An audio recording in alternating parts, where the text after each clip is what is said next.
in India, many have complained about Aadhaar, the national unique identity that uses biometric data and uses the database of residents. The allegation is that Aadhaar breaches a citizen's privacy.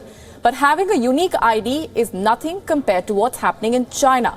Now imagine a system that's the mother of all surveillance, a system that constantly monitors and evaluates you. You are under watch 24/7 and you are being graded for your behavior. China's social credit system is going to be a reality soon. What is that all about? Take a look. What you eat, what you buy, where you go. China is going a step ahead, tracking citizens' movements, behavior, and actions on a daily basis. And Beijing is giving citizens scores based on that. But an interesting question is, how will China evaluate the good, the bad, and the ugly? How will it rank its own citizens?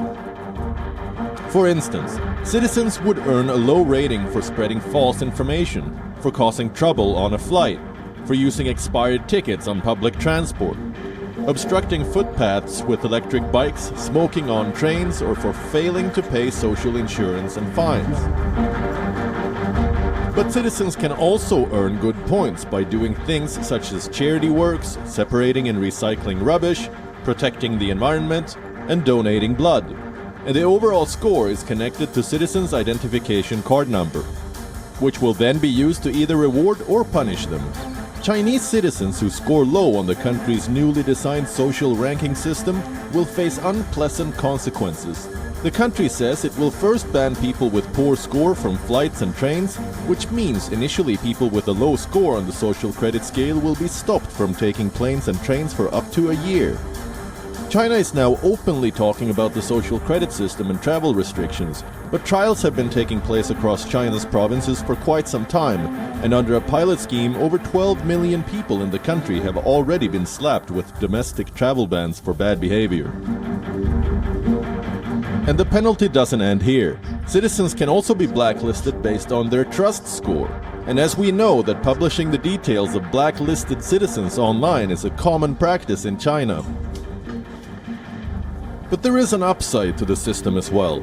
There are rewards for those who comply by the social rules and norms and earn a good score. For instance, citizens with good social credit scores can enjoy free gym facilities, cheaper public transport, and shorter wait times in hospitals. What else? Alibaba's car vending machine in China has announced it will give free test drives to people with good credit scores.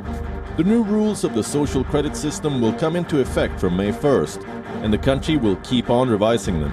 China is planning to implement the social credit system fully by 2020. While the system might look promising, but the fear is that it could be used to push the government's agenda and to suppress dissent. We wonder what's next in China. Bureau Report, WION. Social credit system, the term is gaining popularity in China. The country is using the new model to evaluate people's behavior and then ranking them based on their social conduct. But before we get into further details, let's take a quick look at what the social credit system is and what it aims to achieve. Social credit system is basically a national reputation system. It's a mechanism designed by Chinese authorities to evaluate citizens' honesty and trustworthiness. The idea of the system is to find out how well Chinese citizens comply with social norms and regulations. The goal overall of the social ranking model is to discover citizens' social and economic behavior. Once evaluated, citizens are given scores, and based on the points earned, it then punishes low scorers and rewards good performers.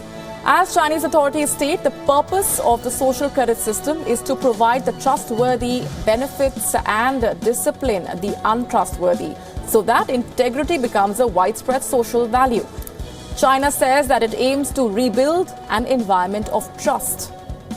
Well, the move is in line with President Xi Jinping's plan to construct a social credit system based on the principle of once untrustworthy, always restricted.